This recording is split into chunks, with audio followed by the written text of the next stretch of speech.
Hey guys, so in this video I'll be showing you guys the portfolio that I prepared for art schools as well as for AP Studio Art, and I'll go through each piece and kind of like explain why I did what I did and like the meaning behind my art pieces, and then I'll also kind of explain why I think I got a 5 on the AP test. I'll also be showing you guys the other pieces that I've made after I turned in my portfolio for the AP test. So yeah. Okay, so it took kind of a while for me to like think of a concentration theme that I wanted to go with. So I slowly started with just technology in general because it's such a like prominent topic in today's society. Okay, so this isn't going in any order, but this is one of the pieces that I made for my portfolio, and I know that this was towards the beginning of my portfolio because I didn't really have a developed enough concentration idea. So I basically just put my phone next to my vinyl player and just took a picture and painted it. It was just supposed to kind of like show the contrast between old technology and new technology. I don't know, there wasn't like a really deep meaning about it, so that's it. So this is my next piece. It's acrylic on canvas, and it kind of just shows like, again, like the contrast between old technology and new technology. And I kind of tried to make the hand holding the new technology more like deformed and dehumanized because I wanted to show the negative effects of the new technology on people. So I think this piece is more developed than the last piece because I actually started to narrow my concentration idea down into like a really specific thing instead of making it just about like old technology and new technology and just like comparing it. So yeah. So this is the next piece I'll be talking about. It's graphite on paper, and in this art piece the man is supposed to represent humanity and the wires are supposed to represent technology, and I kind of wanted to say like, oh, we're getting so caught up in technology and so entangled in it that we're losing ourselves.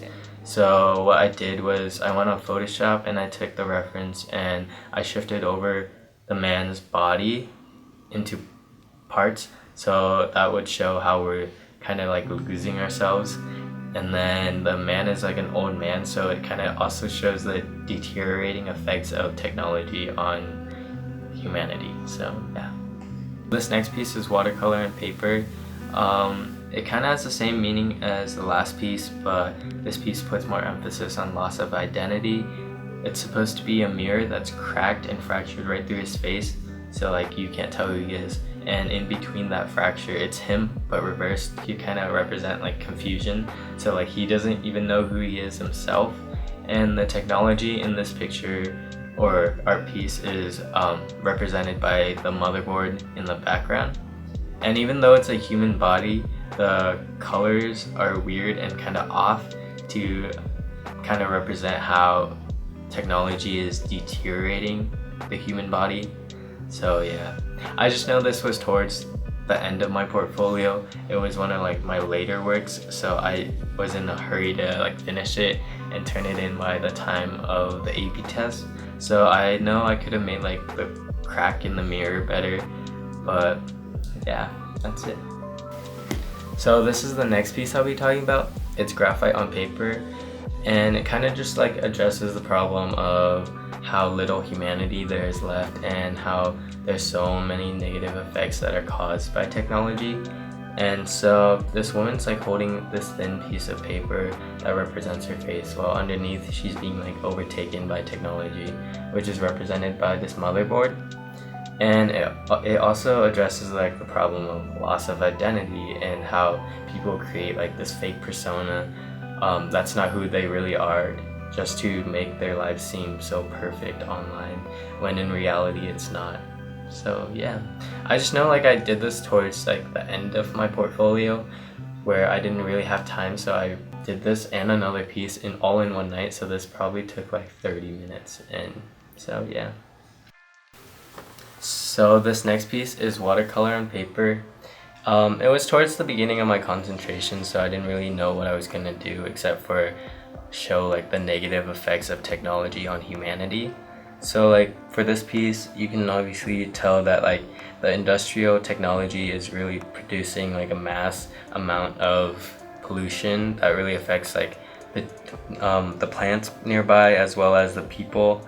And so it just like kind of overall shows like the huge impact that technology has on humanity and the world itself. So it's like it just kind of shows like an overall negative effect. Yeah. This is acrylic on canvas, and it's probably one of my most favorite pieces from my portfolio because of how developed my thought process was going into this piece. So this lady's wearing sunglasses, but they're actually the static from a TV, so it represents the technology.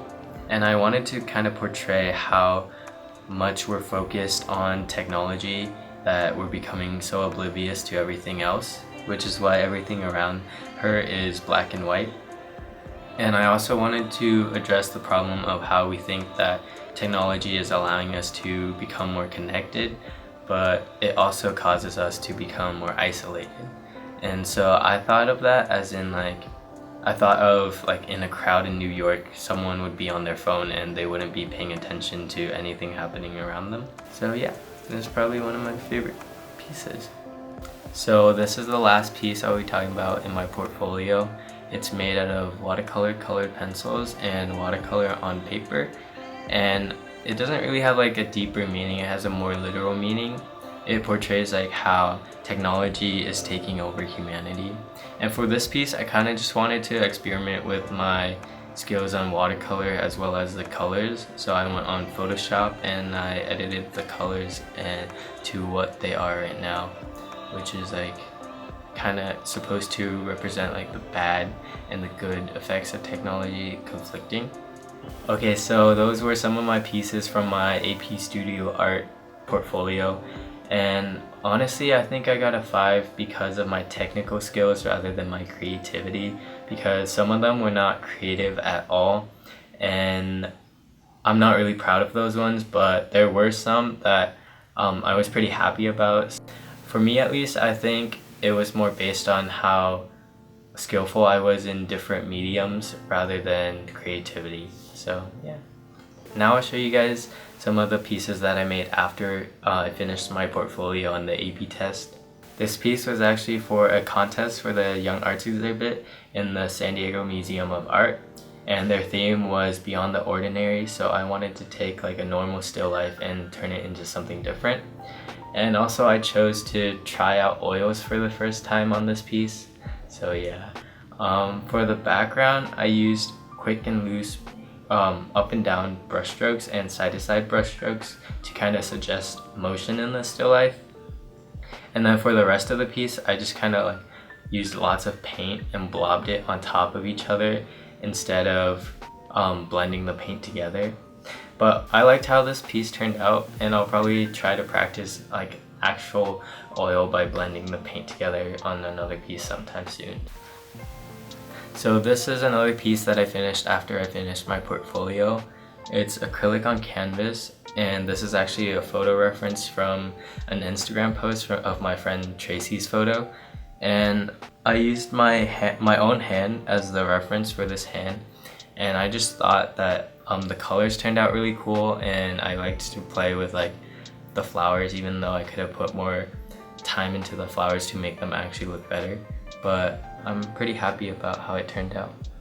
Okay, so I had to move because the sun was coming right through the window and I had to get better lighting, so yeah. This is the last piece I'll be talking about, and it's my most favorite piece because of how well I did with watercolor, surprisingly.